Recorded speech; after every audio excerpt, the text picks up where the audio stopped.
Today I'm in the vineyard and I want to show you the worst thing that can happen to your vines. And that's right at leaf fall before the start of winter. Usually at this time of year after leaf fall, the shoots should be brown, hard and ready to face the winter frosts. But what do we see? A large part of them are still green and soft. This means only one thing: they will freeze. So why is this happening and what are the consequences for next year's harvest? In this video, we will look at the three main reasons for this fatal problem and how to prevent them in the future. Enjoy watching.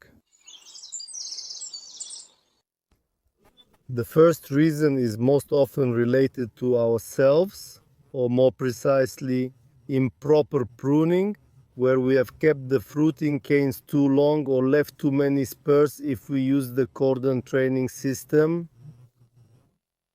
And when the vine is overloaded, it prioritizes directing its nutrients to feeding the grapes and to a much lesser extent to forming reserve substances and lignifying the shoots. The result is that the shoots remain underdeveloped with low carbohydrate content, green and vulnerable to cold. But even if the shoots manage to lignify when we've overloaded the vine with grapes, there's another problem, and that is that the winter buds on these shoots also fail to accumulate a large volume of nutrients.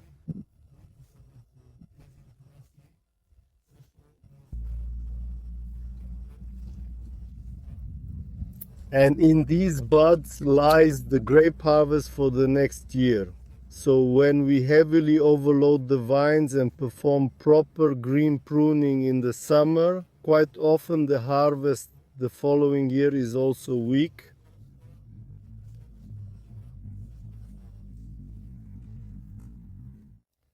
As I've told you in previous videos about pruning vines in the spring, it's extremely important how many fruiting units we keep. Or in other words, how long our fruiting canes will be on the vine. This should be in accordance with the grape variety, the strength of the vine, but also the age of the vine.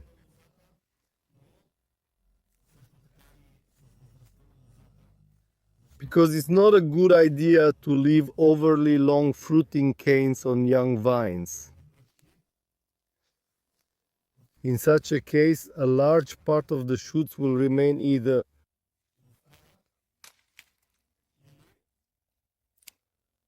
underdeveloped, which means that next year we won't be able to use them for either fruiting canes or spurs, but also a large part of the shoots won't be able to lignify.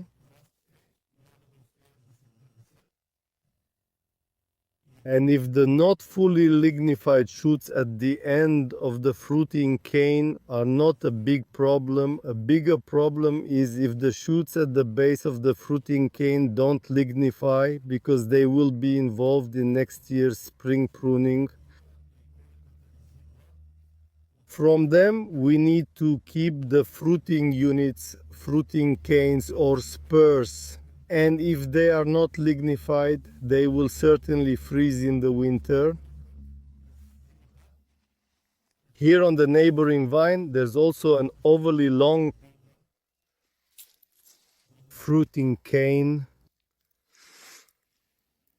The fruiting cane can indeed be longer, but if we are doing a unilateral guillot, here in this case, two fruiting canes have been left, or this young vine has been left on,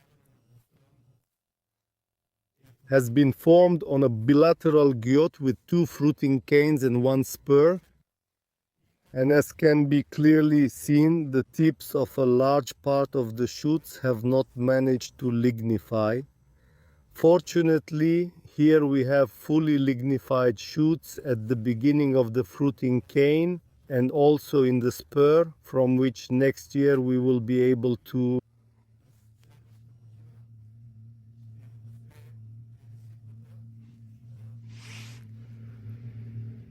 renew the training system, so to speak.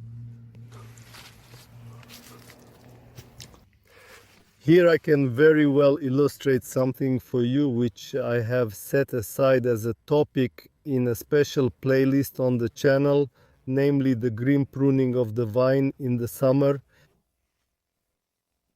Do you see here one of the shoots that sprouted from the reserve bud was missed to be removed? And naturally it didn't manage to harden, but on the other hand it also prevented the shoot from the main bud from hardening all the way up.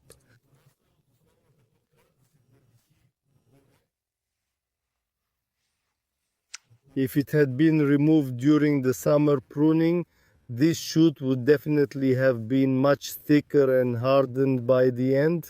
Here you can also see very well how these two shoots didn't manage to harden and will freeze in the winter.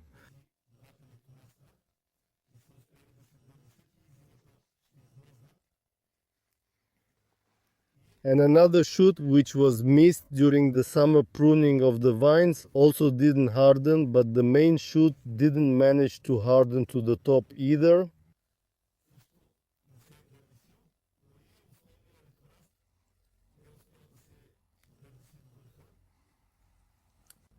The situation is the same with the cordon formation. Incorrect pruning of the vines in the spring and summer is one of the main reasons the shoots can't mature and harden before winter. Look here how they have preserved two spurs next to each other, and both spurs have very poorly developed shoots, which didn't manage to harden and froze at the first cold snap.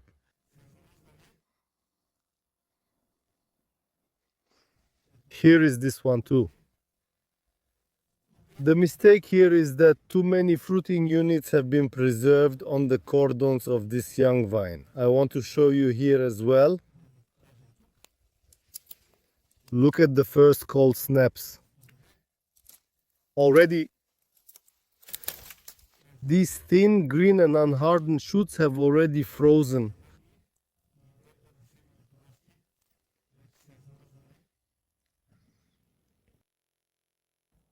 The second common reason is excessive or late fertilization of the vines with nitrogen fertilizers, especially in the second half of the summer, or prolonged watering in the late summer months.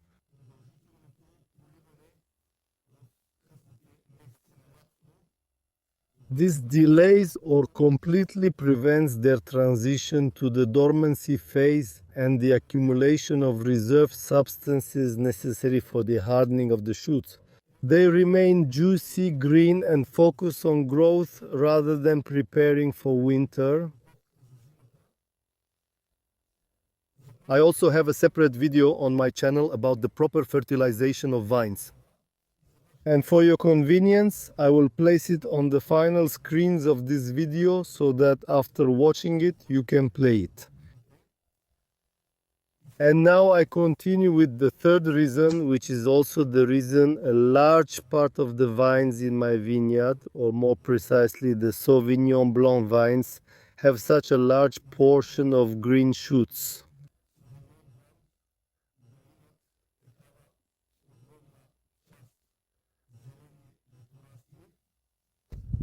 And the reason is the late spring frosts and the reduced growing season.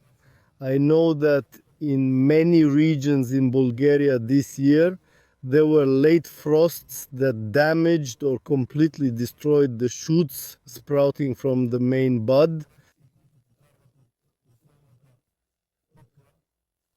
Of course, vines have protective functions. Near the main bud, they have two, sometimes even three reserve buds that sprout in case the main shoot from the main buds is damaged for one reason or another.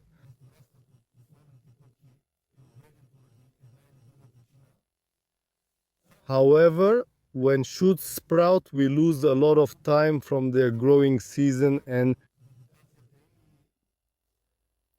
if we don't perform proper green pruning of the vines in the summer, a large part of these shoots won't manage to harden completely. By the end of the season, despite the vine's efforts, the secondary shoots don't have enough time to accumulate the nutrients they need to complete the process and prepare for the winter frosts. There is something else very important, that besides the shoots themselves being able to prepare for winter, the winter buds are also set in them. These are the buds that will be needed and in which the harvest for the next year is set. So, when we don't have fully nourished, thick and hardened shoots, there is a high probability that the buds in them haven't set a good harvest for the next year.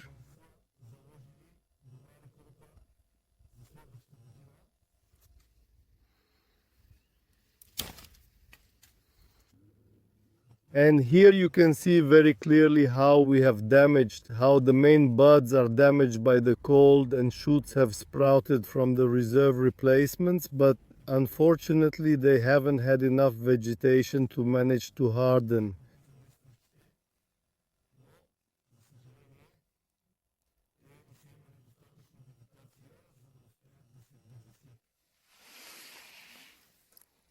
The green shoots now indicate low fertility and a very serious pruning in the spring. This is a very expensive lesson. Remember, the keys to healthy vines are proper pruning without overloading, balanced fertilization with an emphasis on phosphorus and potassium in the fall, and limiting watering after the harvest to encourage the vines to enter dormancy. If you've had this problem too, share your experience in the comments. Subscribe to the channel so you don't miss my upcoming videos. Thank you for being with me in this video, and I'll see you in my next one. See you soon.